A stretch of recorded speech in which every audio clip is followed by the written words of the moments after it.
They made the worst mistake of their lives that day. One minute, I was watching my wife, Emma, tending to her little patch of peppers and zucchini in our front yard. The next, she was sprawled on the asphalt, blood seeping from her scraped knees, all because some overzealous HOA thug thought he could push her around. Those neighborhood tyrants thought they were dealing with just another pushover homeowner in our quiet cul-de-sac. They had no clue they'd just crossed the wrong guy, the wrong family.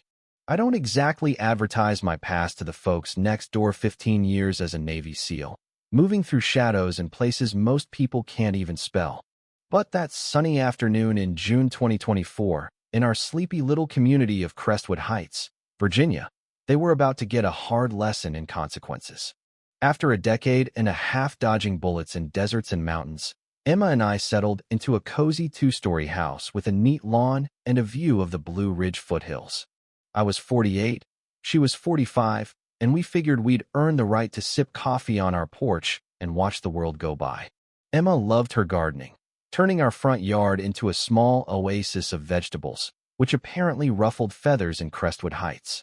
The first letter from the HOA, signed by Margaret Hensley, the board president, was polite enough, citing community standards that banned front yard gardens. The second was sharper. The third threatened fines and lawsuits. Emma pored over the HOA rules and found no clear ban on vegetables, but the letters kept coming, each one colder than the last. That June day, when Margaret and her enforcer, Carl Ramsey, showed up, I knew trouble was brewing. I was in the living room, pretending to read, but really keeping an eye on the street through the blinds. At 3 p.m. sharp, a sleek black SUV pulled up, followed by a rusty pickup.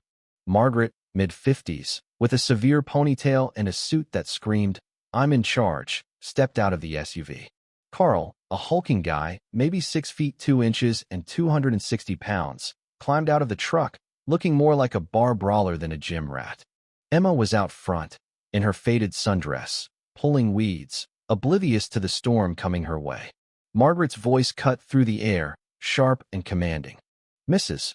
Carter, this is your final notice. That garden's an eyesore, and it's dragging down property values." Emma stood, peeling off her gloves, her voice steady despite the stress that had kept her up for nights. "I've read the bylaws, Ms. Hensley. Nothing says I can't grow vegetables." Carl stepped closer, looming over her. "Lady, you'll do what you're told, or there'll be trouble." Emma's hands trembled, but she held her ground. "This is my property. Please leave." That's when Carl made his fatal mistake. He grabbed Emma's arm and shoved her hard. She stumbled, hitting the driveway, her palms scraping raw, a small cry escaping her lips. In that instant, 15 years of training snapped into place. My body shifted feet apart, hands loose, weight forward like I was back in a war zone. Emma saw the change in me, but didn't know what it meant. Carl and Margaret had no idea they were facing someone who'd neutralized threats in places they'd never dare go. I helped Emma up, checking her cuts with the calm I'd honed in combat. Then I turned to Carl, my voice low, lethal. "You just put your hands on my wife." Carl smirked, stepping closer, mistaking my control for weakness. "What's an old guy like you gonna do?" What happened next took 3 seconds, but left a mark that'd echo through Crestwood Heights for months. I grabbed his arm, twisted, and slammed him face down onto his truck's hood, my knee in his back, his arm locked tight. "I spent 15 years defending this country," I said, my tone flat. "You just assaulted my wife. This is your only warning." Carl gasped, struggling uselessly. Margaret stood frozen, her mouth agape. I let Carl go, and he stumbled back, clutching his arm, muttering, "What the hell was that?" I straightened my shirt, arm around Emma. "That's what consequences feel like. Leave. Now." Margaret tried to regain control, her voice shaky. "I'm calling the police. This is assault." I pointed to the security camera under our eaves, its red light blinking. "Go ahead. I'd love them to see the footage of your guy attacking my wife." Within an hour, I'd called 911, had paramedics document Emma's injuries, and spoken to the responding officer. "I suspect this isn't a one-off," I told him. "I'll cooperate fully." That night, I called Detective Mark Sullivan, an old military buddy. "Jim, I can't pull strings for a neighborhood spat," he said. "Give me a case, and we'll talk." In the garage, I opened a locked footlocker I hadn't touched in years. Surveillance gear, encrypted comms, a faded photo of my SEAL team in Kandahar. Emma's voice came from the doorway. Jim, what are you doing? I closed the locker, my voice distant. Getting ready for what's next. For 3 weeks, I played the part of the cowed homeowner. I trimmed our lawn to exactly 2.5 inches, repainted our mailbox to match HOA specs, even sent Margaret a note thanking her for clarifying community standards. To anyone watching, James Carter was tamed. But Emma saw through it. She'd been with me for 13 years and knew when I was on a mission. While I played compliant, she worked the neighborhood, charming secrets out of folks. Mrs. Clara, the HOA treasurer, whispered about $28,000 missing from the reserve fund. Mrs. Lopez, a former board member, quit after 6 months, citing bullying at meetings. Sarah, a single mom down the street, said Carl had been harassing her about parking, making creepy comments about single women not fitting in. Her son, Ethan, drew me as a superhero defeating a monster labeled Carl. Emma confronted me one night as I reviewed new camera footage. Are you protecting me, or are you itching for a fight?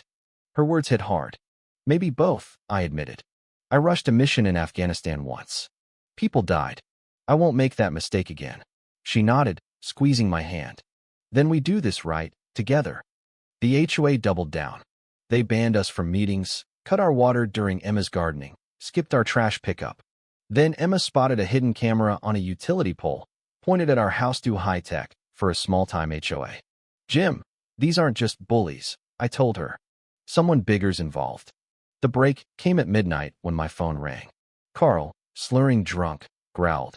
Think you're safe with your cameras, old man? Families like yours disappear around here. I played scared. Please, we'll move if you want. His laugh was vile. Too late. Maybe your wife needs a tougher lesson. I hung up, showing Emma the recording. He just handed us a felony. The next morning, I sent everything to Mark. His tone shifted. Jim, this is bigger than Crestwood. Send it all. Then, on my old military comm device, a message flashed, Falcon Directive. My stomach dropped. Falcon Directive was a Black Ops term from my SEAL days, above my clearance, buried deep. Emma saw my face. What's Falcon Directive? I whispered, something that was never supposed to resurface. Someone with serious connections was tied to this HOA mess.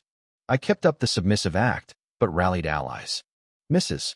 Evelyn, a 79-year-old widow, gave me footage of Carl vandalizing our property. Public records showed Margaret's history kicked out of an HOA in Oregon after lawsuits, losing her home and marriage. Crestwood was her last stand, and that desperation made her dangerous. I made one mistake, suspecting Sarah was working for Margaret. Emma set me straight. She's scared, not disloyal. Look at how Ethan relaxes when Carl's gone. I apologized to Sarah, who just smiled. You're the first person who stood up to them, Mr. Carter. I organized a community meeting in July, framing it as a vandalism discussion but planning to expose Margaret. 30 families showed up, far more than usual. I presented evidence, financial records, Carl's rap sheet, neighbor testimonies like a military briefing. Margaret cracked, screaming, "You're ruining my community. Troublemakers don't last here." Carl, panicking, blurted, "You said my record was safe if I handled your dirty work." Phones recorded it all. Their empire crumbled in minutes. That night, I spotted a black SUV watching our house. The driver sped off when I noticed. Pack a bag, I told Emma. We may need to move fast.